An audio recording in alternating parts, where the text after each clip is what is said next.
Okay, we're going to continue the Bible study here, picking up where we left off last time. So now we're on Genesis chapter 4. We did the first 3 chapters of Genesis, which deal with the creation of heaven and earth, and the creation of humanity, and the fall of humanity, which is gone over in Genesis chapter 3. So now we're at Genesis chapter 4, which is after Adam and Eve are cast out of the garden. So in Genesis chapter 4, we're going to use the ESV version this time. So we'll start out in chapter 4, verse 1. And it says, Now Adam knew Eve, his wife, and she conceived and bore Cain, saying, I have gotten a man with the help of the Lord. And so Cain kind of means to like gain or gotten. I don't know. Hang on one second here. I've never seen one of these before. Someone wants to. I don't know what that was. Sorry about that. I haven't actually seen that kind of pop up before. Okay. So we're in Genesis chapter 4, verse 1. It says, Now Adam and Eve knew his wife, and she conceived and bore Cain, saying, I have gotten a man with the help of the Lord. And again, Cain means to like gain or gotten. And it says, and again, she bore his brother Abel. Now Abel was a keeper of sheep, and Cain a worker of the ground. In the course of time, Cain brought forth to the Lord an offering of the fruit of the ground. And Abel also brought forth of the firstborn of his flock and of their fat portions. And the Lord God had regard for Abel and his offering, but for Cain and his offering he had no regard. So you remember that when Adam and Eve fell, when they sinned in the garden, they ate the fruit of the tree of the knowledge of good and evil, they were cast out of the garden. And so one of the curses that was placed upon Adam at that time was that he would have to basically eat by the sweat of his brow. That the ground was cursed for their sake, and because of the fall, because of what they'd done in eating the fruit of the tree of the knowledge of good and evil. And so it said thorns and thistles the ground would produce for them. So Cain, much like his father Adam, was a tiller of the ground, and this would have been very hard, laborsome work, because the ground was under a curse at this point. That curse becomes somewhat redeemed after the flood, Noah, but that doesn't happen for a few more chapters yet. So Cain would have been a hard worker because the ground was under a curse. He would have had to work very hard to produce anything. So hang on one second here. I'm getting another pop up here. I don't know why I'm getting these. Okay, so anyway, so Cain is he's a farmer like his old man, basically, because Adam was put in the Garden of Eden to dress it and to keep it, and then he was sent out after the curse to till the ground from which he came from. So he was a farmer. Cain also was a farmer. He brought forth the fruit of the labor of the earth, and he would have worked very hard because of the curse in order to produce that fruit and that labor. Abel, however, was the keeper of sheep. He was a shepherd. He watched over the flock. And so Cain brought forth a offering from the fruit of his very hard work, of his labor, which he labored to bring forth. But Abel's offering was from the sheep that he had taken care of, probably very lovingly. He probably cared for the sheep a lot. And so there's a little bit difference here between the two sacrifices that Cain brought and that Abel brought. Now think about this for a second here. Cain's mindset, he is a laborer. He's working very hard on ground that's cursed in order to bring forth food as an offering. So this would have been done out of his labor. He was probably very prideful about this. He's like, I did all this hard work. I went out there. I labored all these hours. I put together this food. I brought as an offering. And then he gets there before God, and God rejects his offering. Abel, however, worked hard too, I'm sure, but taking care of sheep. He saw them. He raised them. He cared for them. He loved them probably. Able to hang on a second. For Abel to give an offering for his sheep, that probably had an impact on Abel, because Abel, think about like giving up a pet, or if you have a pet that you love and you lose a pet. Abel took care of and loved these sheep. He was a shepherd. He was a good shepherd. And so for him to offer and give a sheep from his flock as an offering probably would have been a difficult thing for Abel. It probably touched him in the heart, the fact that he had to see one of his sheep die. Whereas Cain would have been very prideful in his offering because he's giving something that he worked really hard from the ground in order to produce for. There's a difference between these two types of offerings. Also, if we notice back in the Garden of Eden, when Adam and Eve first sinned, what happened was Adam and Eve tried to cover up their sin with fig leaves. Okay, remember, Adam and Eve's job in the Garden of Eden was to dress it and to keep it. So this is part of their job, part of their works was to dress and keep the garden, and they were using the offspring, the produce of that works, the fig leaves, basically, to try to cover up their sin, so that they wouldn't be found out by God. Okay, but when they left the garden, it says that God gave them the skins of an animal. I think that animal that God gave them the skin of was probably a sheep, just like Abel's sacrifice, which was a sheep from his own flock. So Cain should have known what the proper sacrifice was, because he should have known that the produce from the ground was not good enough to cover up for the sins that they were doing sacrifices for. They would have seen that or known that, because that's what happened with Adam and Eve. Adam and Eve tried to cover up with fig leaves, and it didn't work out. But when God cast them out of the garden, God gave them the skins of an animal. Now, when an animal loses its skin, that means that animal is probably not going to live very long. So when God gave Adam and Eve the skins of an animal, that means that God performed the first animal sacrifice in order to provide a covering for Adam and Eve when they were cast out of the garden. And again, I believe that that first animal sacrifice was probably a sheep. There's reference. It talks about how Jesus in the book of, I think, Revelation, it refers to Jesus as the Lamb of God slain from the foundation of the world. Well, the foundation of the world is back in the Garden of Eden.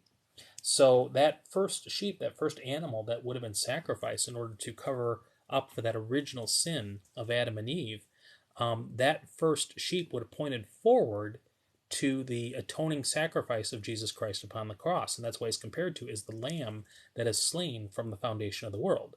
Because all the sacrificial system that came after that, from the very first sacrifice that would have been performed by God himself in providing skins of covering for Adam and Eve, all point forward to the future, to the ultimate sacrifice of Jesus as the Lamb of God who would take away the sins of the world. Okay? So Abel, in giving the sacrifice of a lamb, in his offering, would have known better. He would have known that that was the proper atonement, the proper sacrifice to offer. Whereas Cain, in giving his sacrifice out of the fruit of his labors, out of his hard work, that was not the proper sacrifice. And he also should have known that, because he would have known that the fig leaves did not cover up for or atone for the sin of Adam and Eve originally. They would have been taught this by their parents. So you can see then why Cain's sacrifice was not offered. But there's a second reason too, because Cain is doing this pridefully, out of his heart. And there's also some allegations that the offering that Cain offered might not have been the best of his produce. Like he might have kept the best for himself and give the second best to God. But I think it's more so from the standpoint that when Cain offered his offering, he did so out of pride, out of hard work, out of thinking that he could earn his own salvation, his atonement, by working hard. Whereas, so it was out of a hard heart, a prideful heart, that Cain was trying to overcome for his sins. Compare that to Abel's sacrifice, where Abel would have cared for and loved for this sheep that he's offering as a sacrifice, and then he would have seen what happens to one of his lambs that he cared for and loved for. He would have seen that lamb die as a sacrifice. And so when Abel offered his offering, his heart would have been touched. He would have been able to understand the pain of seeing something he loves and cares for die because of a sin, because of his sin. And he would have understood the heart of God. That the heart of God, how God sees sin, and how God doesn't want us to experience the repercussions of our sin, doesn't want us to die because of our sins, because the wages of sin is death. And so, therefore, Abel would have been transformed in the heart. He would have been truly repentant in seeing and understanding from God's viewpoint what sin does and bring about death. Compare that to Cain, who would have been very prideful, thinking that he could justify himself through his hard work and his labor, and offer his own sacrifice from his own hard work to cover up his own sins. So there's quite a difference here, but there's also quite a lesson here between these two types of sacrifices. That it's not just about bringing those outward works of sacrifice. It's that the purpose of the sacrifice is that God wants to change us on the inside and change our hearts. And I believe that Abel's heart was changed through that sacrifice versus Cain's. But then Cain became very jealous and envious at Abel. And so that led ultimately to what happens later on in this chapter. So we'll kind of continue on here. It says, but Cain, starting in verse 5, chapter 4, verse 5, it says, but Cain and his offering, he had no regard. God had no regard for Cain's offering. So Cain was very angry, and his face fell. So his countenance fell. He became very gloomy, and he wasn't very happy about it. Okay, and the Lord said to Cain, "Why are you angry, and why has your face fallen? If you do well, will you not be accepted? And if you do not do well, sin is crouching at the door. Its desire is contrary to you, but you must rule." So, So that idea that it says sin is crouching at the door, that's kind of like a lion waiting to pounce. Okay, so if Cain doesn't do well, it's like a lion is ready to devour him. That's what sin is. It's like waiting there to take its opportunity. And it says that Cain must master it. He must overcome it. Okay, he chose a route out of pridefulness to try to offer sacrifice to God out of his own pride and his own will, and so therefore he's going to have to use his own pride and his own will to overcome his own sin. Compare that to Abel, who his sacrifice was by allowing God to touch his heart, to transform him, and make him very repentant and sorrowful. And so that was the proper method for overcoming sin, to let God change your heart, as opposed to Cain's methodology, which was to try to overcome it out of his own will and his own pride. Okay. So the Lord said to Cain, "Why are you angry, and why is your face fallen? If you do well, will you not be accepted? And if you do not well, sin is crouching at the door. Its desire is contrary to you, but you must rule over it." And then we get to verse 8. It says, Cain spoke to Abel, his brother, and when they were in the field, Cain rose up against his brother Abel and killed him. So this is the first murder. Cain is the first murder. Hang on one second. My cat is getting into something that it shouldn't. So hold on. I wonder if there's a way to pause this. Let's see here. Let's see if there's a way I can pause this live stream. Hold on a second.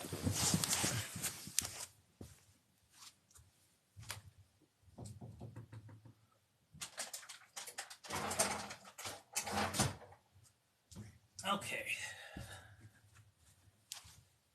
All right, sorry, my cat was getting into something it shouldn't have gotten into. Okay, so... All right, so then what we see here... So Cain, out of his anger and jealousy, really, for his brother, because his brother's sacrifice was accepted and his was not, he rose up and he slew his brother. So we get verse 8 here. It says, Cain spoke to Abel his brother, and when they were in the field, Cain rose up against his brother Abel and killed him. Then the Lord said to Cain, "Where is Abel your brother?" He said, "I do not know. Am I my brother's keeper?" And the Lord, so that's very accusative against God. He's kind of blaming God. He just got done killing his brother, and then he's blaming God. Am I my brother's keeper? In other words, he's putting the responsibility on God to take care of Abel, even though he himself just killed him. And the Lord said, "What have you done? The voice of your brother's blood is crying to me from the ground, and now you are cursed from the ground, which has opened its mouth and to receive your brother's blood from your hand. When you work that ground, it shall no longer yield to you its strength. You shall be a fugitive and a wanderer on the earth." Cain said to the Lord, "My punishment is greater than I can bear. Behold, you have driven me today away from the ground, and from your face I shall be hidden. I shall be a fugitive and a wanderer on the earth, and whoever finds me will kill me." Then the Lord said to him, "Not so. If anyone kills Cain, vengeance shall be taken on him sevenfold." And the Lord put a mark on Cain, lest any who found him should attack him. Then Cain went away from the presence of the Lord and settled in the land of Nod, east of Eden. So that word Nod means the land of wandering, basically. So when we get to verse 17, it says, Cain knew his wife, and she conceived and bore Enoch. When he built a city, he named the name of the city after the name of his son, Enoch. This might be where you get some of these references to like the Anunnaki and stuff like that. That might go all the way back to the idea of Enoch. Okay, to Enoch was born Irad, and Irad fathered Mehujael. And Mehujael fathered Methusael, and Methusael fathered Lamech. And Lamech took two wives. The name of one was Ada, and the name of the other Zillah. Ada bore Jabal. He was the father of those who dwell in tents and have livestock. His brother's name was Jubal, from where you get the word jubilation, by the way. And he was the father of those who play the lyre and the harp, or in the pipe. Zillah, also born Tubal-Cain. He was a forger of instruments of bronze and iron. The sister of Tubal-Cain was Naamah. Lamech said to his wives, Ada and Zillah, hear my voice. You wives of Lamech, listen to what I say. I have killed a man for wounding me, a young man for striking me. If Cain's revenge is sevenfold, then Lamech's is 77-fold. And Adam knew his wife again, and she bore a son and called his name Seth. For she said, God has appointed for me another offspring instead of Abel, for Cain killed him. To Seth also a son was born, and he called his name Enosh. At that time, people began to call upon the name of the Lord. Okay, so interesting thing. If you look up the names of these the lineage, the offspring of Cain, and what their meanings are in Hebrew, you get this idea of kind of what their occupations are. But if you think about it, so Cain was cast out. It says that the ground would no longer yield its fruit for Cain. Okay, so Cain could no longer sustain himself or his family by doing agriculture anymore. And the curse had gotten to so much greater for Cain that he did not have that ability anymore. The ground was not going to produce anything for him. So Cain went and built a city. And so this is the only way really Cain could provide for himself and for his offspring.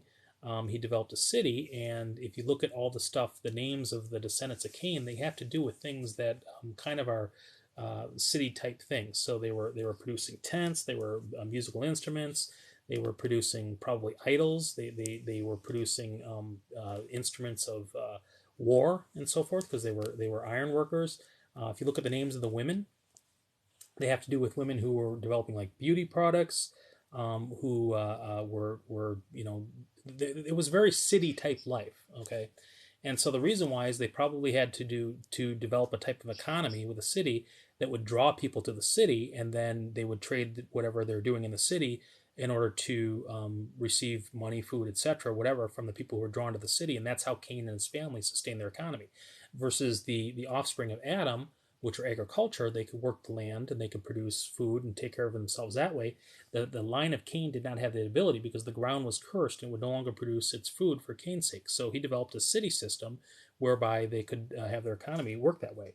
Now, the reason why that's important, and the reason why I think this is put in here, is because then you have this interesting thing where you get into chapter 6 where it talks about the sons of God mating with the daughters of men, okay, and producing like giants and offspring from long ago, men of renown, the Bible calls it.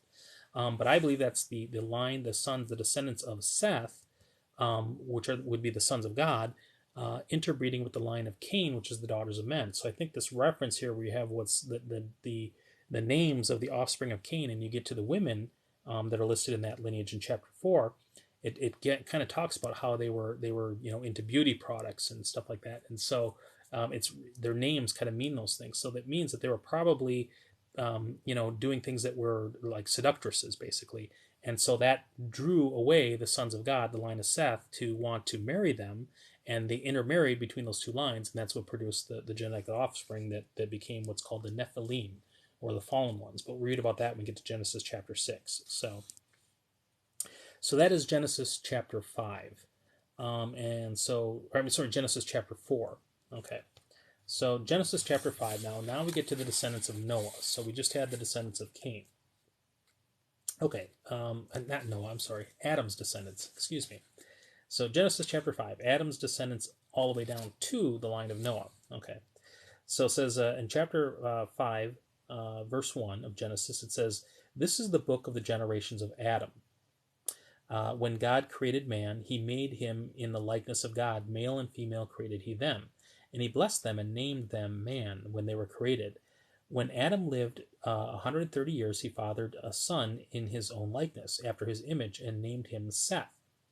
The days of Adam after he fathered Seth were 800 years, and he had other sons and daughters. Thus all the days of Adam that Adam lived were 930 years, and he died. When Seth had lived 105 years, he fathered Enosh. Seth lived after he fathered Enosh 807 years, and he had other sons and daughters. Thus all the days of Seth were 912 years, and he died. Now, if you remember, before I kind of go on here, God said in the beginning in the Garden of Eden that the day they eat the fruit of the tree, the knowledge of good and evil, that day they would surely die. There's another verse in the Bible that says the day of the Lord is as 1,000 years, and 1,000 years is as a day. So none of these descendants from Adam on down, none of them lived to 1,000 years. Some got pretty close, like in the 900s and so forth, but none of them went beyond 1,000 years. So technically, because the day of the Lord is as 1,000 years, and 1,000 years is as a day, all these people did die that day, but the day being 1,000 years day. Okay. So continuing on here, Genesis chapter 5 verse 6, it says, when Seth had lived 105 years, he fathered Enosh. Seth lived after he fathered Enosh 807 years, and they had other sons and daughters. Thus all the days of Seth were 912 years, and he died. When Enosh lived 90 years, he fathered Kenan. Enosh lived after he fathered Kenan 815 years, and had other sons and daughters. Thus all the days of Enosh were 905 years, and he died. When Kenan had lived 70 years, he fathered Mahalalel. Kenan lived after he fathered Mahalalel 840 years, and had other sons and daughters. Thus all the days of Kenan were 910 years, and he died. When Mahalalel had lived 65 years, he fathered Jared. Mahalalel lived after he fathered Jared 830 years, and he had other sons and daughters. Thus all the days of Mahalalel were 895 years, and he died. When Jared had lived 162 years, he fathered Enoch. Jared lived after he fathered Enoch 800 years, and had other sons and daughters. Thus all the days of Jared were 962 years, and he died. When Enoch had lived 65 years, he fathered Methuselah. Now this is kind of interesting here. It says that when Enoch had lived 162 years, he fathered. When Enoch had lived 65 years, he fathered Methuselah. Enoch walked with God after he fathered Methuselah 300 years, and he had other sons and daughters. Thus all the days of Enoch were 365 years. Enoch walked with God, and he was not, for God took him. So Enoch, unlike all these other individuals, didn't die. He was taken up. God basically brought him into heaven for whichever purpose he was going to use Enoch for. So there's these two figures in the Bible that are called the two witnesses that show up in the end times in the book of Revelation. And some people believe that one of them is Enoch and the other is Elijah, because those are the two individuals that are taken up and don't experience death. And it says in the Bible that man is appointed but once to die, and then the judgment. And neither of these two individuals died. So it's possible that these might be the two witnesses that return in the last days. Okay, so when Enoch had lived 65 years, he fathered Methuselah. Enoch walked with God, and after he fathered Methuselah 300 years, and he had other sons and daughters. Thus all the days of Enoch were 365 years. Enoch walked with God, and he was not, for God took him. When Methuselah had lived 187 years, he fathered Lamech. Methuselah lived after he fathered Lamech 782 years, and had other sons and daughters. Thus all the days of Methuselah were 969 years, and he died. That's the oldest person listed in the Bible, Methuselah, because he lived 969 years. When Lamech had lived 182 years, he fathered a son, and called his name Noah, saying, out of the ground that the Lord has cursed, this one shall bring us relief from our work and from the painful toil of our hands. Lamech lived after he fathered Noah 595 years, and had other sons and daughters. Thus all the days of Lamech were 777 years, and he died. And Noah was 500 years old, Noah fathered Shem, Ham, and Japheth. So that is chapter 5. So these are the lineages of the people from Adam all the way down to Noah, and that covers a time period of 1,000 656 years, or 1,656 years, from Adam all the way down to the time of the Great Flood, basically. So that is Genesis chapter 5, and that's the offspring of Adam, the patriarchs. Okay. Then we get to Genesis chapter 6. Now, this is the time of the corruption of the earth and the coming of the great flood under Noah. So Genesis chapter 6 says, starting in verse 1, it says that when man began to multiply on the face of the land, and daughters were born to them, the sons of God saw that the daughters of men were attractive, and they took as their wives any they chose. And the Lord said, My spirit shall not abide within man forever, for he is flesh. His days shall be 120 years. So it's believed at that point in time there's a prophecy that basically Noah has 120 years to build the ark before the floods will come. Okay. Starting in verse 4, it says, The Nephilim, which means the fallen ones, were on the earth in those days, and also afterward, when the sons of God came in to the daughters of man, and they bore children to them. They were the mighty men who were of old, the men of renown. The Lord saw that the wickedness of man was great in the earth, and that every intention of the thoughts of his heart was only evil continuously. And the Lord regretted that he had made man on the earth, and it grieved him in his heart, to his heart. So the Lord said, I will blot out man, whom I have created from the face of the land, man and animals, and creeping things, and birds of the heavens, for I am sorry that I have made them. But Noah found favor in the eyes of the Lord. Okay, so a couple things on this. First of all, the Nephilim, the fallen ones. Some people tend to believe that the Nephilim, and there's a reference they get from this from the book of Enoch, which is an extra biblical book, but some people believe it's quoted in the book of Jude. But anyways, the Nephilim, some people believe that these are fallen angels that mated with human beings. It says they left their first estate, and they saw women on earth and they were attracted to them, and they decided that they were going to marry them, and that the offspring of these angels mating with human women produced giants, and that these giants were roaming the earth prior to the time of Noah, and it was creating all kinds of havoc and destruction. I don't necessarily believe that, at least not in the way that it's referenced there. I do think there's a sense of angelic beings can somewhat not really interbreed in the sense of like a human person marrying someone and having children, but certainly fallen angels, which are demons, they can possess human beings. So in that sense, they can kind of enter in and so forth, but not in the way that a lot of people kind of think of that in the book of Enoch. However, I do believe this reference of the Nephilim are the fallen ones that produce this genetic offspring that are kind of like giants or men of renown, as the Bible calls it. That these individuals are people who are from descendants of the line of Seth, which would be the sons of God, intermarrying with the line of Cain to produce offspring that genetically would have been a little bit messed up. Basically, the line of Cain disappears due to the flood. Okay. And so we don't know what the genetics were for the most part for the line of Cain, but the genetics of the line of Cain should not have been intermarrying with the line of Seth. And so that probably produced offspring that would have been giants, basically. And also says that violence was filling the earth. Well, if you think about the curse of Cain's line, it said that he had a mark placed upon him that if anybody were to kill Cain, vengeance would be taken on them sevenfold. And then you get down to his offspring Tubal Cain, who does that, and it says if anyone kills him, that vengeance will be taken on him 70 times 7. So you can see where violence would multiply really quickly, because if everyone is going to repay back somebody who commits murder 7 times 7 and then 70 times 7, it's just going to spiral out of control. And you can see how violence has filled the earth at this point. So I think that's what the Nephilim are. I think the fallen ones are basically the line of Seth intermarrying with the line of Cain. However, that doesn't necessarily mean that there isn't an angelic fallen angel type effect on it, but just not in the way that I think some people think of like angels physically mating with human beings. Rather, that it's the fallen angels possessing and entering in spiritually into these people. That would be the sense of like marrying with fallen angels, but that the actual physical effect of this was the line of Cain intermarrying with the line of Seth. So,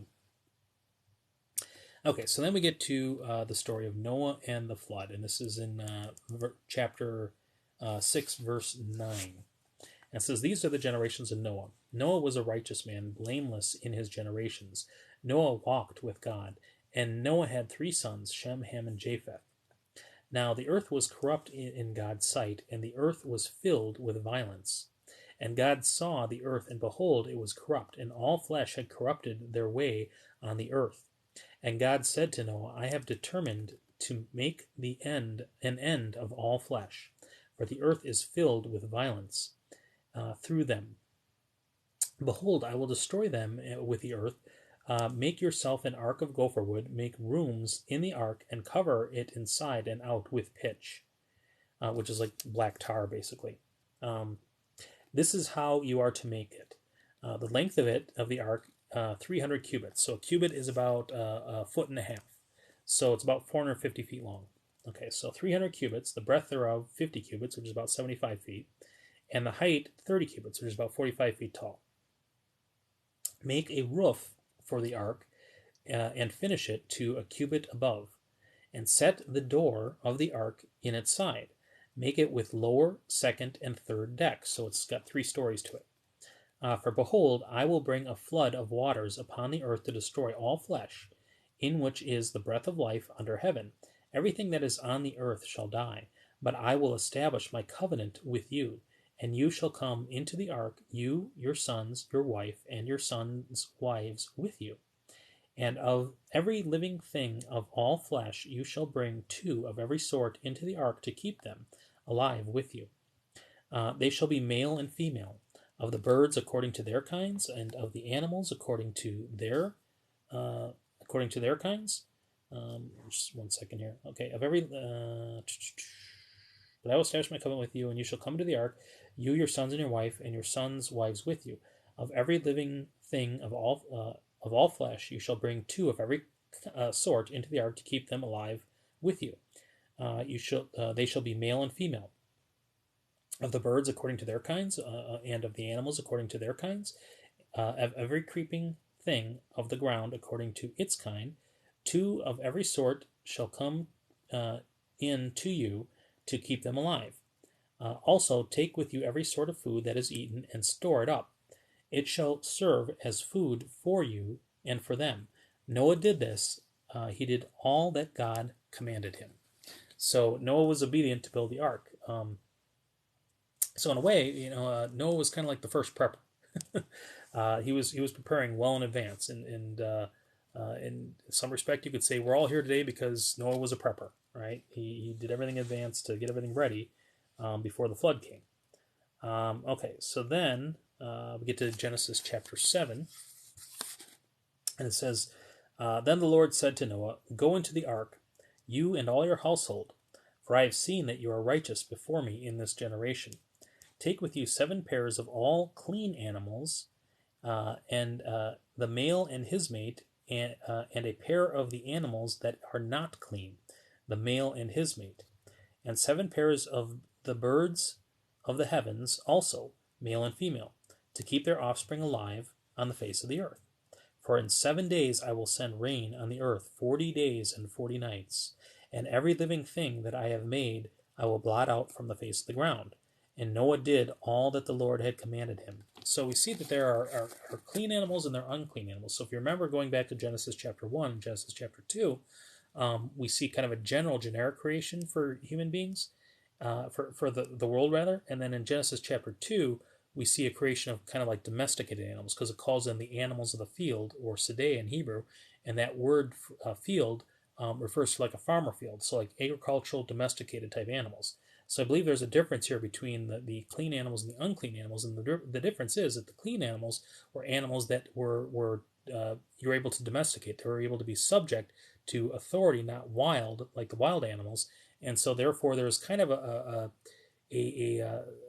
somewhat of the divine influence upon them, the authority of God that they were under human beings, and they were being able to be domesticated and tamed, and so therefore they were able to submit themselves to lordship, which is kind of a reflection of us submitting ourselves to the lordship of God as opposed to acting like wild animals, right?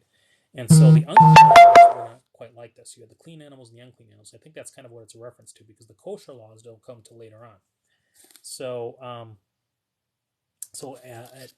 Noah is commanded to take both clean and unclean animals into the ark in order to keep them alive on the face of the earth.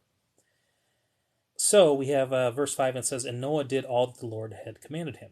Verse 6, it says, Noah was 600 years old when the flood of waters came upon the earth, and Noah and his sons and his wife and his sons' wives with him went into the ark to escape the waters of the flood. Of clean animals and of animals that are not clean, and of birds and of everything that creeps on the ground, two, male and female, went into the ark with Noah, as God had commanded Noah. And after 7 days, the waters of the flood came upon the earth. Okay. And so Noah is 600 years old when this happens. In the 600th year of Noah's life, in the second month, on the 17th day of the month, on that day, all the fountains of the great deep burst forth, and the windows of the heavens were opened, and rain fell upon the earth 40 days and 40 nights. On that very same day, Noah and his sons, Shem and Ham and Japheth, and Noah's wife and the 3 wives of his sons, with them entered the ark. Okay. They and every beast according to his kind, and all livestock according to their kinds, and every creeping thing that creeps on the earth according to its kind, and every bird according to its kind, and every winged creature. They went into the ark with Noah, 2 and 2, of all flesh, in which there was the breath of life. And those that entered, male and female of all flesh, went as God had commanded him, and the Lord shut him in. The flood continued 40 days and 40 days on the earth. The waters increased and bore up the ark, and it rose high above the earth. The waters prevailed and increasingly greatly on the earth. And the ark floated on the face of the waters, and the waters prevailed so mightily on the earth that all the high mountains under the whole heaven were covered. The waters prevailed above the mountains, covering them 15 cubits deep. And all flesh died that moved on the earth, birds, livestock, beasts, all swarming creatures that swarmed on the earth, and all mankind. Everything on the dry land, in whose nostrils was the breath of life, died. He blotted out every living thing that was on the face of the ground, man and animals and creeping things, and the birds of the heavens. They were blotted out from the earth. Only Noah was left, and those who were with him in the ark, and the waters prevailed in the earth 150 days. So that's chapter 7 of Genesis. And so what we can see here, this is kind of like a creation 2.0, if you will, when we get to the flood, because we have the first creation, and then that goes awry because of man's sin. The earth becomes a very violent place and has like giants running around from the genetic offspring of the Nephilim, the fallen ones. And so this creates havoc on the earth, and so God basically has to wipe the earth clean. This is with a flood, and it has to basically start it over anew, afresh, and that's where we get to the creation that we were living in now, which is the post-flood, as opposed to the antediluvian age of the earth, which is prior to the flood with Noah. So that's probably a good. Let's see, we're at here, Genesis chapter 7. Okay, so now we get to Genesis chapter 8, where the flood subsides. It says, "But God remembered Noah and all the beasts of all the beasts and all the livestock that were with him in the ark. And God made a wind blow over the earth, and the waters subsided. The fountains of the deep and the windows of the heavens were closed, and the rain from the heavens was restrained. And the waters receded from the earth continually. At the end of 150 days, the waters had abated. And in the 7th month, on the 17th day of the month, the ark came to rest on the mountains of Ararat, which is in modern-day Turkey. And the waters continued to abate until the 10th month. And in the 10th month, on the first day of the month, the top of the mountains were seen." So one thing to point out here is that the flood waters were probably, it says it covered the tops of the mountains, that doesn't necessarily mean that the waters went above Mount Everest as we know it today, because there's other verses in the Bible that indicate that the waters, the ocean basins were created for the waters to drain out, and at the same time, the mountains were pushed up. So the mountains that were on Earth prior to the flood would have been probably pretty small compared to the mountains that we have on Earth today. So the floodwaters wouldn't necessarily have to be that tall to cover the highest mountain. But as the waters began to recede and as the ocean basins kind of began to get filled up, then you would have had pressure on the continent that probably pushed the mountains up. I personally kind of believe that because if you look at the continental drift, that the continents kind of fit together. Like Argentina, you can see how the outline of it, or not Argentina, but Brazil and South America, how it kind of fits into Africa. I think what happened is the Earth was actually smaller, and that it actually expanded when the fountains of the deep were broken open, and this created the ocean basins. And then the ocean basins continued to grow as the floodwaters filled them up over time. So, and this caused the mountains to spring up, and then this also created the water cycle, because then you would have had the oceans producing evaporation, which then produce clouds, which would then pour rain on the mountains, and they would go down the rivers and go into the water, and then you'd have the first rainbows, which we're about to read about here very shortly. Let's see here. So Genesis chapter 8, but God remembered Noah and all the beasts and all the livestock that were with him in the ark, and God made a wind blow over the earth, and the water subsided. The fountains of the deep and the windows of the heavens were closed. The rain from the heavens restrained, and the waters receded from the earth continually. At the end of 150 days, the waters abated. And in the 7th month, on the 17th day of the month, the ark came to rest on the mountains of Ararat. Again, that's in Turkey. And the waters continued to abate until the 10th month, and in the 10th month, on the first day of the month, the tops of the mountains were seen.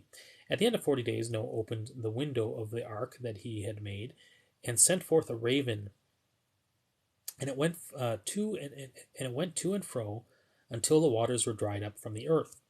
Then he sent forth a dove from him,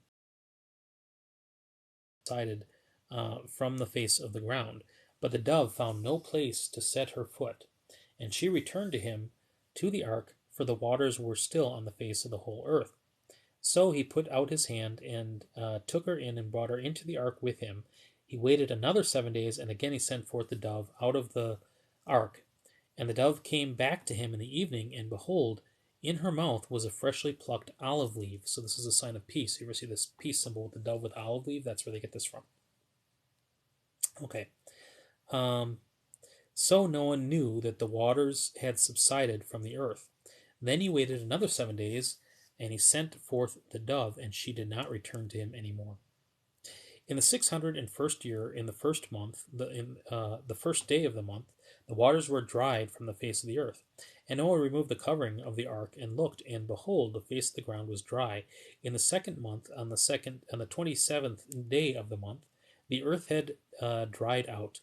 And God said to Noah, Go out of the ark, you and your wife and your son and your sons and your sons' wives with you. Bring out with you every living thing that is with you of all flesh, birds and animals, and every creeping thing that creeps on the earth, and that they may swarm on the earth, and be fruitful and multiply on the earth. So Noah went out, and his sons and his wife, and his sons' wives with him. Every beast and every creeping thing and every bird, everything that moves on the earth, went out by families from the ark. Now we get to God's covenant with Noah. This is the rainbow covenant. Then Noah built an altar to the Lord, and took some of every clean animal and some of every clean bird, and offered burnt offerings on the altar. And when the Lord smelled the pleasing aroma, the Lord said in his heart, I will never again curse the ground because of man, for the intention of man's heart is evil from his youth. Neither will I ever again strike down every living creature as I have done. While the earth remains, seed time and harvest, cold and heat, summer and winter, day and night shall not cease. So, in that sense, we kind of don't got to worry about global warming, because God's promises there's always going to be the seasons. And God blessed Noah and his sons, and said to them, Be fruitful and multiply and fill the earth. The fear of you and the dread of you shall be upon every beast of the earth, and upon every bird of the heavens, upon everything that creeps on the earth, and all the fish of the sea. Unto your hand they are delivered. Every moving thing that lives shall be food for you. And as I gave you the green plants, I give you everything. But you shall not eat flesh with its life, that is, its blood. And for your lifeblood I will require a reckoning. From every beast I will require it, and from man. From his fellow man I will require a reckoning for the life of man. Whoever sheds the blood of man, by man shall his blood be shed. For God made man in his own image. And you be fruitful and multiply increasingly greatly on the earth, and multiply in it. Increasing greatly on the earth, increase greatly on the earth, and multiply in it. Then God said to Noah and his sons with him, Behold, I establish my covenant with you and your offspring after you, and with every living creature that is with you, the birds, the livestock, and every beast of the earth with you, as many as come out of the ark. It is for every beast of the earth. I established my covenant with you, that never again shall all flesh be cut off by the waters of the flood, and never again shall there be a flood to destroy the earth. And God said, This is the sign of the covenant that I shall make between me and you and every living creature that is with you, for all future generations. I have set my bow in the cloud, that's the rainbow. I have set my bow in the cloud, and it shall be a sign of the covenant between me and the earth. When I bring clouds over the earth, and the bow is seen in the clouds, I will remember my covenant that is between me and you, and every living creature of all flesh. And the waters shall never again become a flood to destroy all flesh. When the bow is in the clouds, I will see it and remember the everlasting covenant between God and every living creature of all flesh that is on the earth.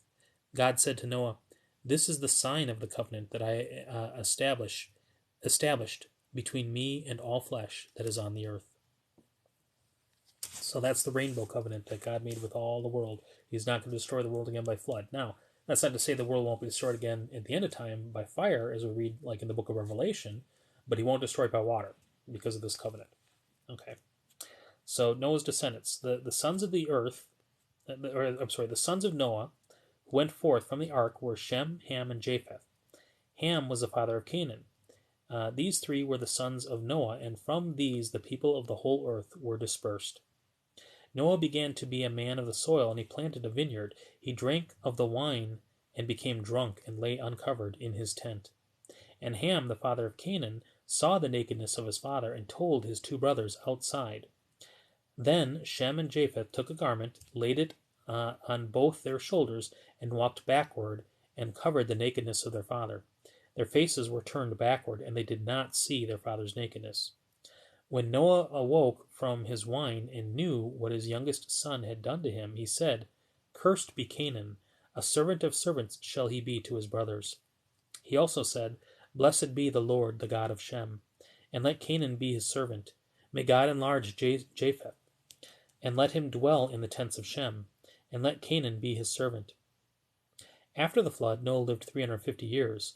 All the days of Noah were 950 years, and he died. So again, Noah did not live to 1,000 years. So that's Genesis chapters 6, 7, 8, and 9. That's the story of the flood. Actually, we had 4, 5, 6, 7, 8, 9. So it's the story from Cain and Abel all the way up to the story of the flood with Noah. And that looks like a pretty good stopping point. So yeah, God bless his word. Amen.